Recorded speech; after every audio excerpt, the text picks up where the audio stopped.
I just feel like I've been around the block, ripping up fantasy stock, working around the clock. Look at the view from the top. Researching rookies a lot? No, I just be listening to pods. Yeah, one in particular, I'm just a messenger. Let me just pass on the rock. Browning, brunning, pruning, pronouncing ain't what he's doing. What he's doing is not losing, but infusing you with new things. And there's Dennis the Bennett, yeah. The man is a menace, yeah. Building a dynasty, some of the finest things. Promise you, you won't regret it. Sly as a fox, cultured in pop. Give him his props. Here is a thought, here is a box. And you cannot compare them at all, so don't even try. Careful with the news, but when you use a take, I take up Tony Fire. I mean Dyer, because anyone else is a huge mistake. Whoa, fantasy round table, fantasy round table, yeah. Fantasy round table, come take a look at the crown, baby. Hey, fantasy round table, fantasy round table, woo. Fantasy round table, come take a look at the crown, baby. Go. Hello and welcome to another episode of Fantasy Football Roundtable Podcast. It's Friday, getting towards the end of July. Teams are reporting to training camps, so we're getting so close to actual games. Dennis is out today. He is covering the MLS All-Star Game, helping to coordinate driving for that, but I am lucky to be joined by Ray, otherwise known as Colts 00GT, in our Dynasty League. Ray, thanks for being here. Yeah, no problem, man. I'm excited. Well, I wanted to start a little bit. Tell me how you got into fantasy football.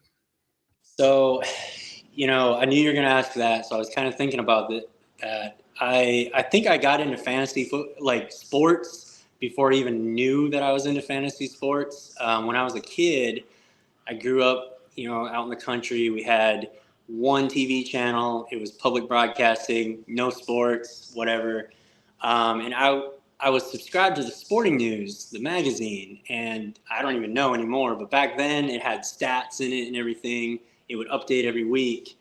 And I just remember, in my mind, I was like, I think this player is going to do better than that player.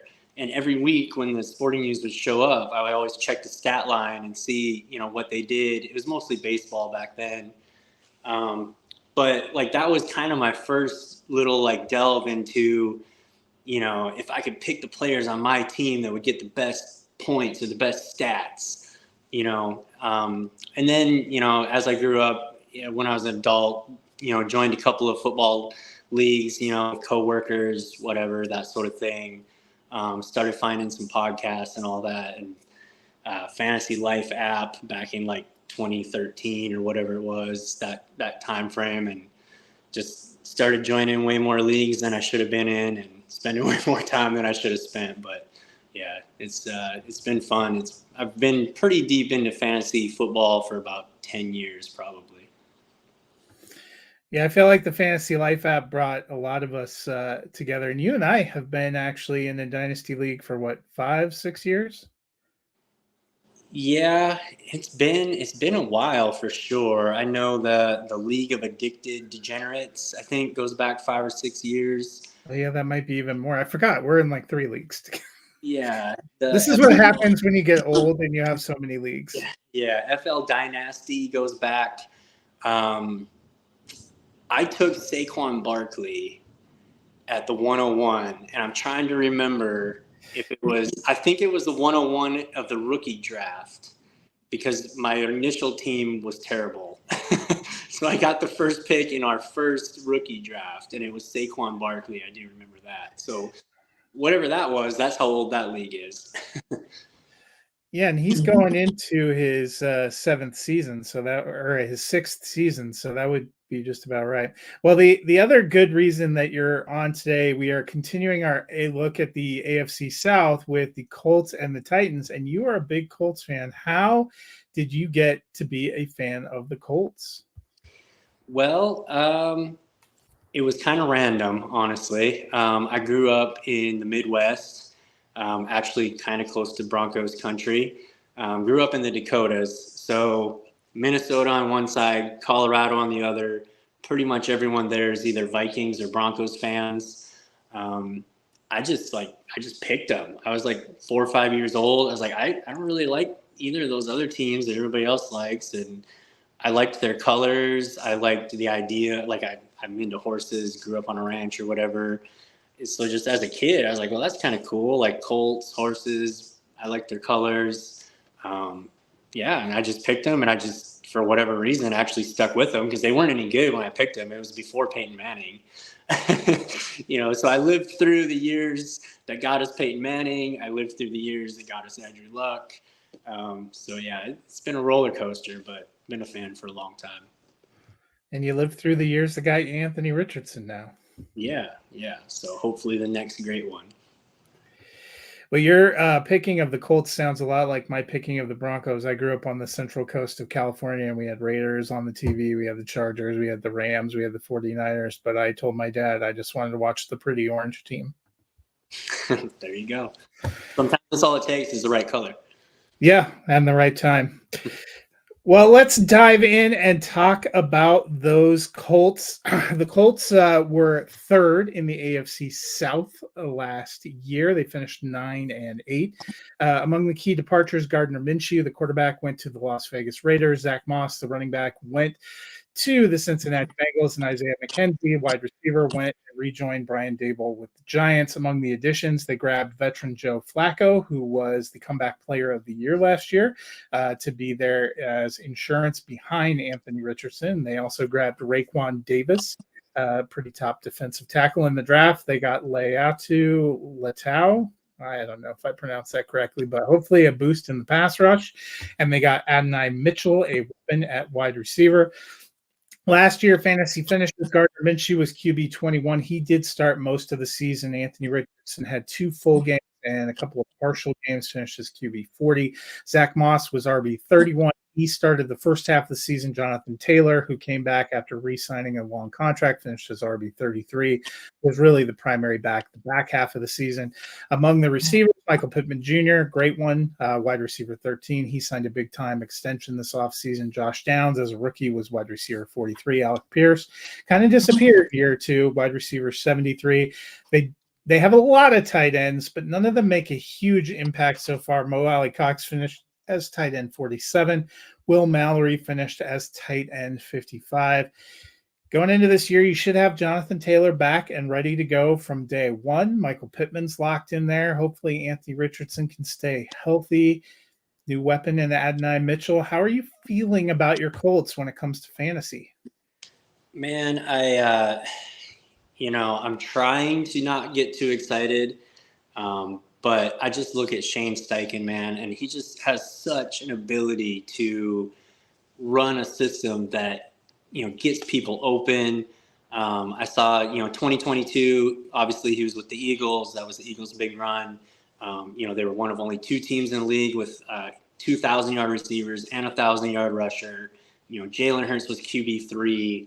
And you just kind of look at how the Colts are building their team, offensive line. It was like top 5 in the league by a lot of metrics. A lot of people are, kind of predicting them to be that way again. So strong line play, mobile quarterback. The weapons are there.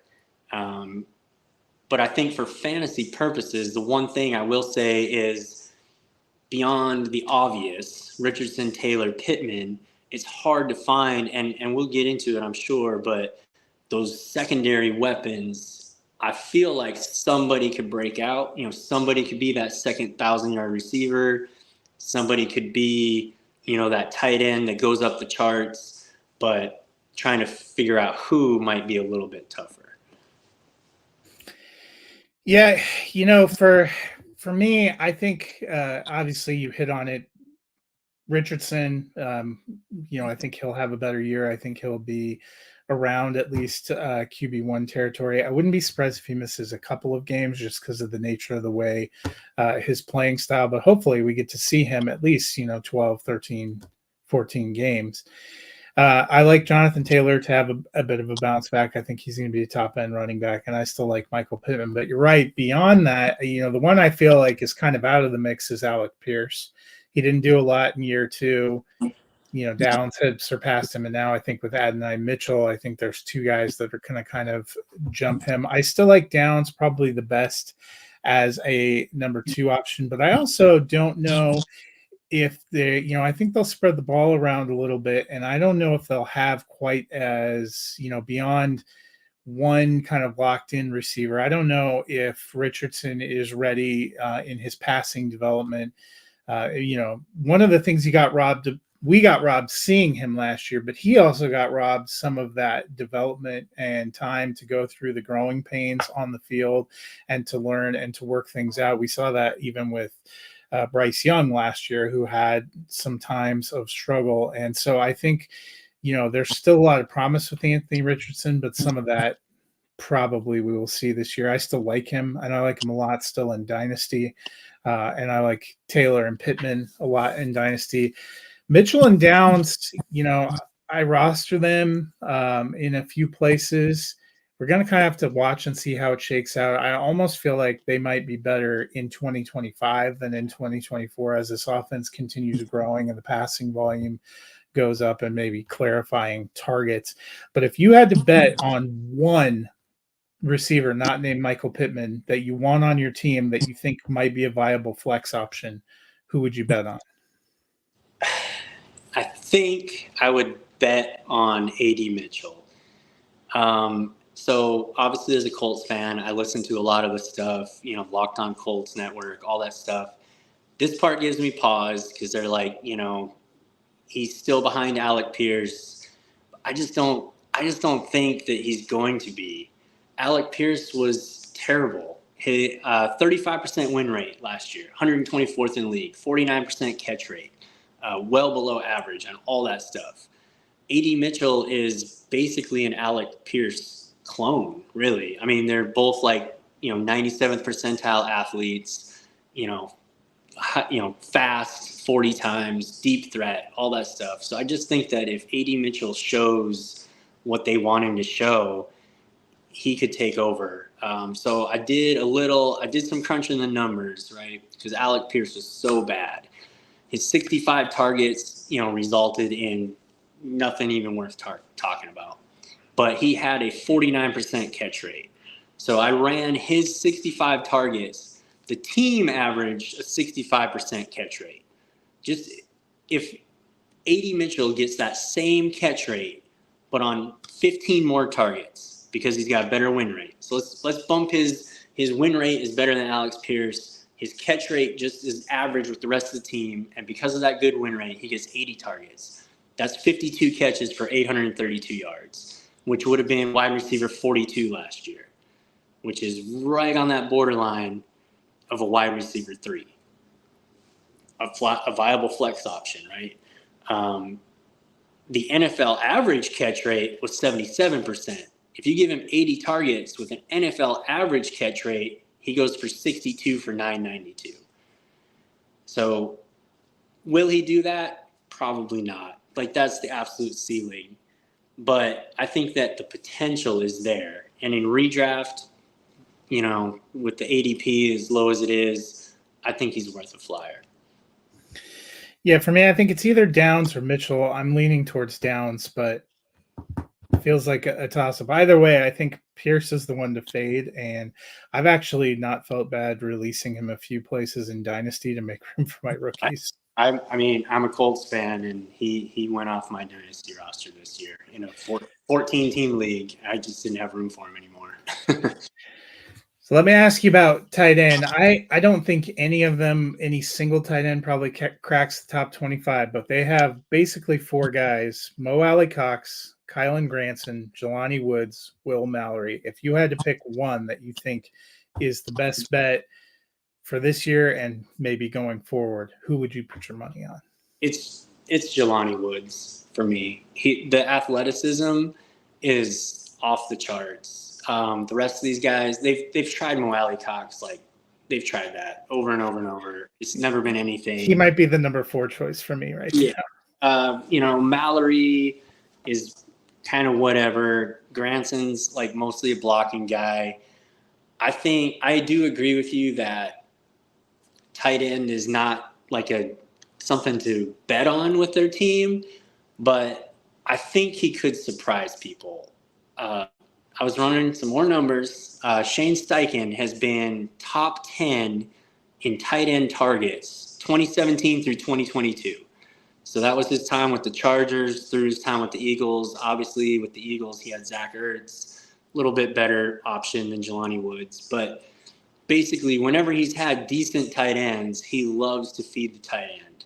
And going back to Anthony Richardson, young quarterback, inexperienced. What does everyone always say about young quarterbacks? Tight end is their security blanket. I think there could be a lot of targets there. Even last year, the Colts, that mishmash of Mallory, Mo Alley Cox, Ogletree, Jelani Woods never even saw the field last year, who's the best one. I think he was out injured. Yeah, he got hurt early in the year, never even saw the field. If you jumble all their tight end stats together, they went for 76 for 985 and 6 touchdowns. So obviously you're not going to give it all to one tight end, but had that all gone to one tight end in a PPR, not even a tight end premium league, that's tight end 5. So if you give Mo Alley Cox 80% of what their tight end room did last year, he goes for 61 for 788 and 5 touchdowns. That's tight end 10. And right now his ADP is tight end 27. So I think there's a possibility there of all the Colts offensive weapons, in my opinion. I think Jelani Woods has the best chance to be your biggest return on investment. Will he be like the tight end 1 overall? No. Will he be tight end 5? Probably not. Could he be tight end 12 that maybe, depending on your league, wasn't even drafted and is sitting on your waiver wire right now, like he was in a few of mine? I think he could be. I think there's a chance he could be, at least.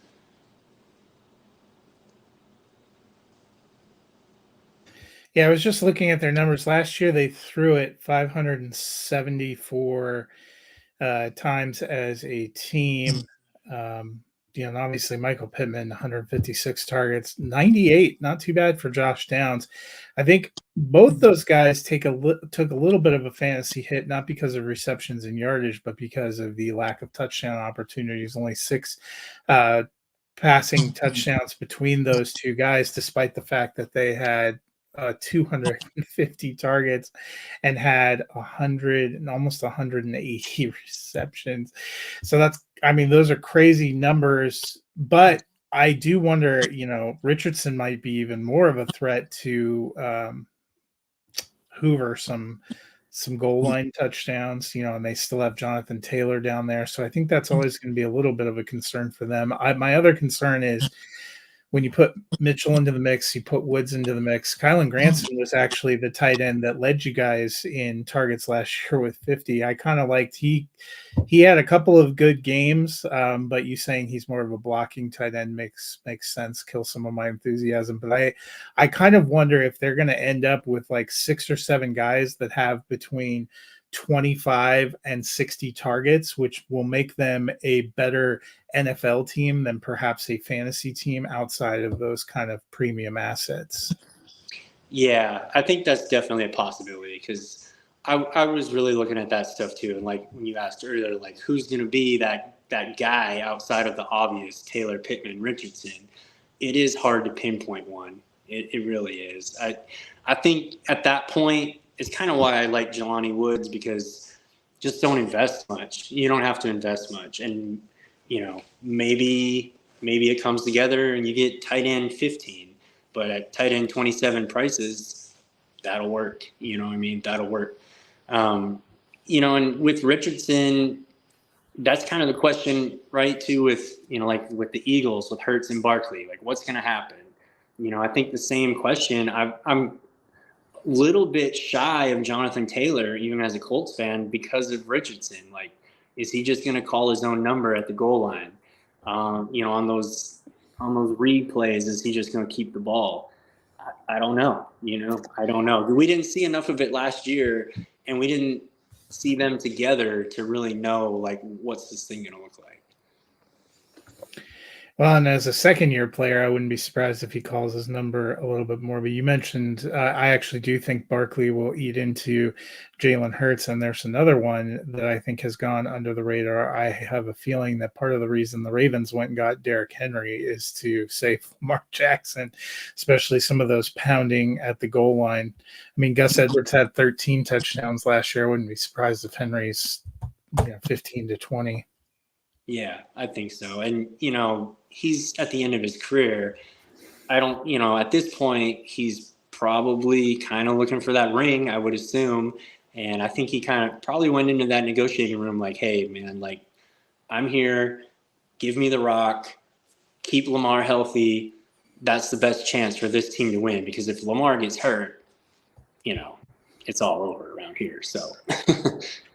Well, it was a small sample, 2 full, 2 partial, but Richardson did have 4 rushing touchdowns in 4 games, which does make you think. I mean, that was part of the appeal for him. We knew he was going to be a little bit of a work in progress as a passer, but that upside and that rushing is one of the reasons some places, I took him at 101 in a super flex league last year in the rookie draft because, he has a lot of upside and potential. So they were 9-8, third place last year, just narrowly missing the playoffs. You're hoping for a full season of Richardson. How are you feeling about the Colts this year? So I don't, I don't want to come across as a homer. So I'm going to put that out there first. And usually, like everyone else, I'm kind of pessimistic about my team. But hear me out on this because I have a reason and I'm going to go over it. But I think that they could win 11 games and I like them for 10, kind of as long as nothing goes really haywire. And the reason I say that, I pulled up their schedule. I started doing the old school, like, okay, win, that's a loss, that's a loss, that's a loss, win, And I noticed that through week 12, I have them going 6-6. And I think most people would think that's pretty reasonable. 500 team, they've been 500 basically every year for the last 5 years. They had the 4-12 year where, everybody was hurt, everything fell apart. What's his name got fired, went to Carolina, got fired. Anyways, they've been a 500 team. So I think you can say with reasonable expectation that they can be 6-6 going into week 13 when they play New England. I have that as a win. And then they go into a bye, and then they play Denver, then they play Tennessee, then they play the Giants, then they play Jacksonville. So I'm looking like, okay, well, the eye test tells me these are some of the bottom teams in the league. So I looked up Football Power Index. It's only one metric, of course. It's not the end-all, be-all, but New England, 31st. Denver, 30th. Tennessee, 27th. The Giants, 29th. And the Jacksonville Jaguars, 16th. If they go 5-0 down that stretch of basically the worst teams in the league and a division opponent in their own house, it's an 11-win team. Even if they go 4-1, they're a 10-win team. And I think that that's reasonable. Obviously, a lot goes on Anthony Richardson's health. But even if he were to get hurt, I don't think that Joe Flacco would be that bad. I might actually like Jelani Woods a little more.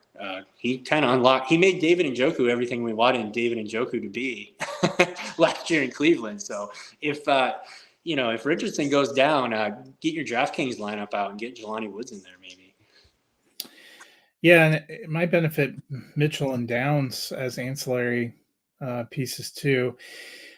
I think I'm hoping we're going to see Richardson for most of the season, and I think that would be great. I don't think the Colts will take a step back per se, but I have them more in the 7-9 win range. I think the last pass I did, I had them at 8-9. I think there will be a few growing pains with Richardson. There will be a couple of games. I think they were a little more conservative last year with Gardner Minshew, but shit, I would be more conservative with Gardner Minshew too. And rookies, and young players tend to make some mistakes in some crucial times. They can also come out and win you a couple of those games. I do agree with you. I like the closing stretch for them. I think that's really strong, but they have some tougher games and some tougher places, and I think it will feel like a step forward because they're building toward their future. And there is scenarios, I think, where it wouldn't shock me if they won 10 or 11 games and got into the playoffs. But I think they're going to be right there competing down into December again and be just a little bit shy of the playoffs.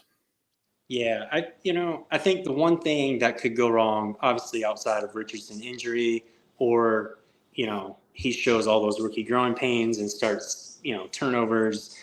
Of course, it's a fantasy football show. We don't care so much. But the defense, the secondary is a problem. The defensive line is amazing. They've added, Latu, DeForest Buckner, Grover Stewart. I think that the line is really good. The front seven is really good. But the back half of the defense is bad. C.J. Stroud in Houston could get ugly. You know what I mean?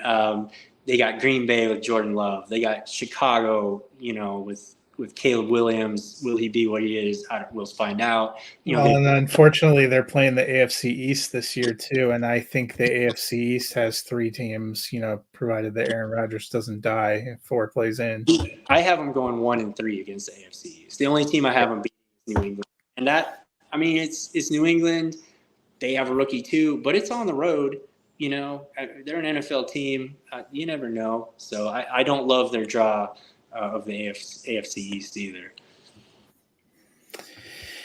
Yep, we shall see. Well, the Colts are breaking in a second-year player at the quarterback position that they hope will be their franchise player. The same thing is true of our last team from the South, and that is the Tennessee Titans. The Titans finished 4th in the division last year, only went 6-11 in the AFC South. Among their departures, quarterback Ryan Tannehill is gone, though he is still a free agent. Derrick Henry went to the running back went to the Baltimore Ravens. They lost a tackle in Andre Dillard and a corner in Christian Fulton. Among their additions, they brought in Mason Rudolph from the Steelers to be a new backup quarterback, Tony Pollard from the Cowboys to add to the running back room. They added wide receiver Calvin Ridley, who comes over from the Jaguars, and Tyler Boyd, who comes over from the Bengals, same place as their new head coach, Brian Callahan. They added center Lloyd Cushenberry from the Denver Broncos. They grabbed L'Jarius Sneed at corner from the Chiefs, and they got Jamal Adams at safety, who was with the Seahawks in the draft. They really worked on the lines. They went with J.C. Latham, offensive tackle, in the first round. They got T'Vondre Sweat, a big defensive tackle, a little bit later in the draft. Certainly looks like they're working on changing some things over, but on offense last year, Will Levis started quite a few games, finished as quarterback 33, real up and down. Tannehill was quarterback 37, had his fair share of struggles. Mason Rudolph actually finished the season for the Steelers, kind of that last push to get into the playoffs, finished as QB 47. Derrick Henry was running back 8 last year, and rookie Tyjae Spears was running back 34. Tony Pollard was running back 14 for the Cowboys. DeAndre Hopkins in his first year with Tennessee was wide receiver 22. Ridley was wide receiver 18, and Jacksonville Boyd wide receiver 49 for the Cincinnati Bengals. And at tight end, they have Chig Okonkwo, who finished as tight end 21. The big question going into this year is, what will we see from Will Levis with Brian Callahan? Ray, how do you feel about these division rivals' fantasy assets? Man, so much of it, like you said, hinges on Will Levis. I'm counting on him in one league to be something, but I don't know, man. He looked really rattled. He looked super inaccurate. A lot of the things he showed in the NFL, he showed a lot of those things in college. And I get it. It's a whole new regime around there, but until I see something different, I'm just like, man, it's the same old Titans, man. Like they're just boring outside of Derrick Henry, and he's gone. So I don't know. Fantasy wise, the running backs, Pollard, Spears, I think they've both shown, better efficiency as not being the guy. So committee probably more than likely, I would say. I mean, in my opinion, that's what they should do. Because like I said, they both kind of shown like they're better in that change of pace role. They're better sharing the workload. I do think that people are writing off DeAndre Hopkins a little early, in my opinion.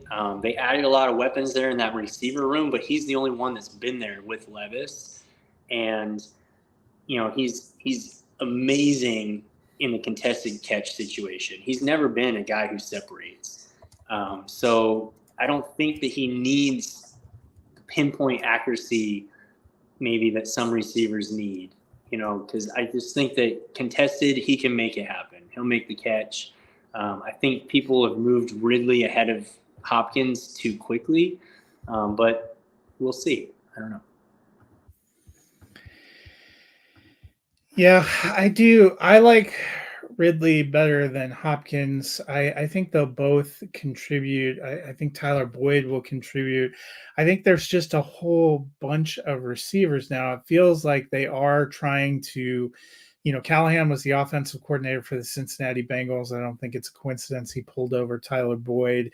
I don't think it's a coincidence that they went and got somebody like Tony Pollard, who, while he can run, we saw in Dallas last year, he is not that hard-charging, pounding running back like what they had in Derrick Henry. He's a guy that likes to get out in space, does really well as a receiver. They threw a lot of passes to Tyjae Spears last year too, so you have two running backs that are roughly the same that are going to be in there. I think this is an offense that's going to want to pass, and that gives me pause because I was not incredibly high on Will Levis last year either.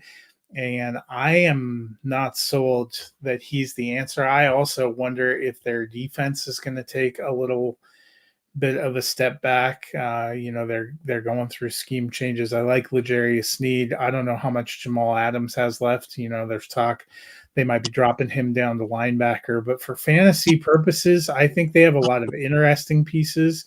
But I actually don't have a single player from the Titans in top 12 in any position. I think Ridley could be in the wide receiver 2, but it's also very possible he and Hopkins both end up in wide receiver 3 range because, Hopkins was the show last year and was wide receiver 22. If you start splitting that up a little bit and flexing in a Boyd, you could have a couple receivers that are in the 30s, especially with them dumping off to backs. I think both those backs could be in mid to low end RB2 into RB3 territory. But Levis is the one. If you believe in Levis, you're pumped about this offense. I do not entirely believe in Levis.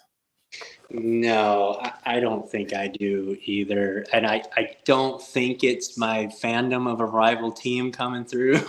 I don't see it. I don't see it with him. But, and the NFL didn't either. I mean, he did fall out of the first round and, maybe, people are like, well, it was a high second. But as this year's draft has shown, if the NFL has even some belief in you as a quarterback, you're going in the first round. So I don't see it. I don't see it at all. I could see him being the type of guy who locks on to one target. Like you said last year, Hopkins was kind of the show. Those games that Levis, of course, there was that famous first start of Levis's career. He was hitting Hopkins on, deep touchdowns, all that stuff. I think there's maybe the possibility that, and it could end up being Ridley, but I think there's a possibility that Levis just locks onto one guy all year when he's not dumping it off to a running back or maybe a short tight end route, that maybe one of those receivers gets way more of the target share than we would think. But good luck figuring out which one, and that might not happen. It might spread around. Yeah, and it's interesting if they want to have more of a pass-oriented offense. Not only am I not a huge believer in Levis, of all the quarterbacks they could have gone to put into that room, they got Mason Rudolph, who I thought was plucky, but is more of a game manager, and they still have Malik Willis, who I don't think can be a professional passer. So, when it comes to predictions, I am not bullish on the Titans this year. I think they're like a 4 or 5 win team. I think they're easily the least for me in the AFC South. But how are you feeling about them? I had them at 4-13. I just don't see it. I don't see, I can see what they're maybe trying to do. Like we've said a bunch of times, though, I don't know if Will Levis is the guy to do it, but it's still only the first year. It's going to take some time to gel. The defense, like you said, is not that great. I skimmed through some, Locked On Titans stuff. They're talking about Jamal Adams shouldn't even be a starter. It seems like a mess to me from the outside looking in. I had him being Washington, Jacksonville one time, the Vikings and the Patriots.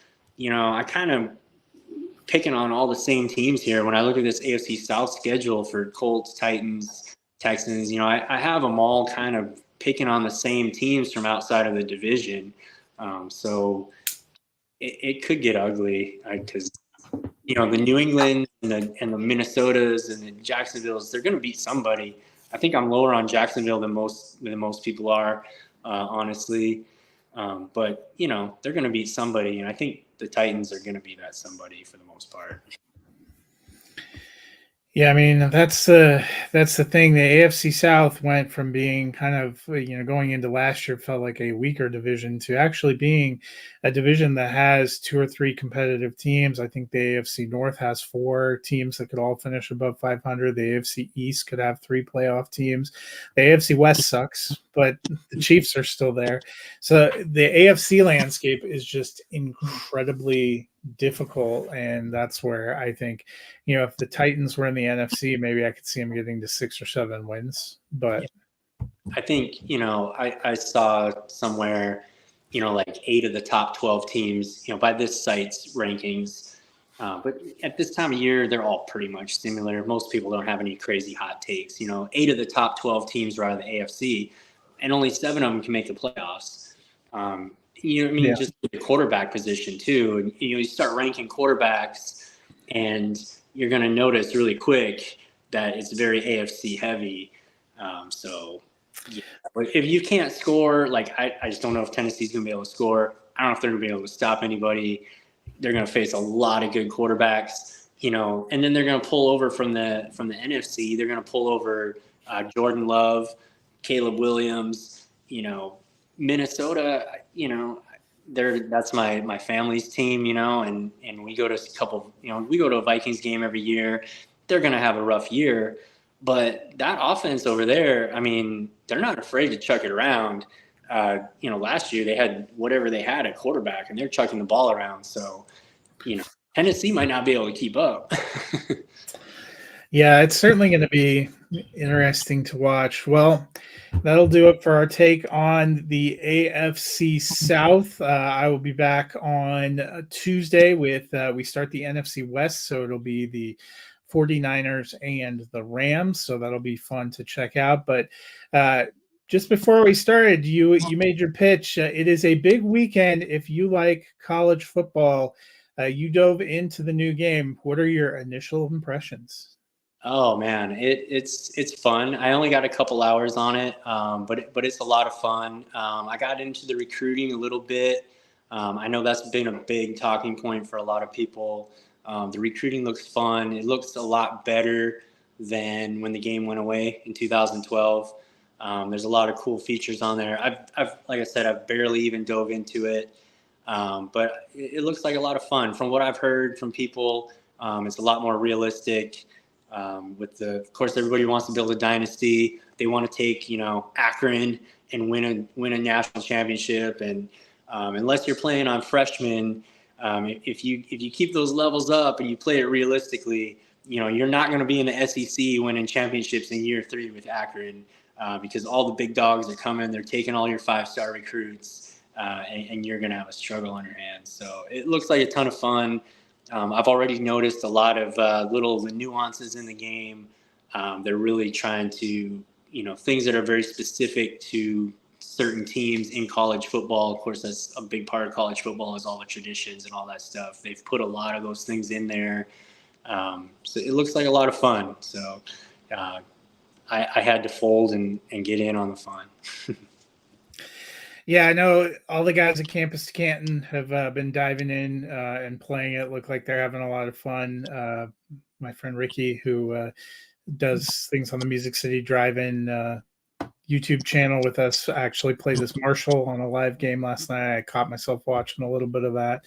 And if you like college football, also a lot of big underdog drafts going live this week. You can check out some of the streams from Campus to Canton. So it is, it's almost August, which means all the football energy is stirring up. Almost everybody is in training camp. It's starting to be a good time. We actually will have our first live NFL game less than 2 weeks. It's 2 weeks from yesterday is the Hall of Fame game.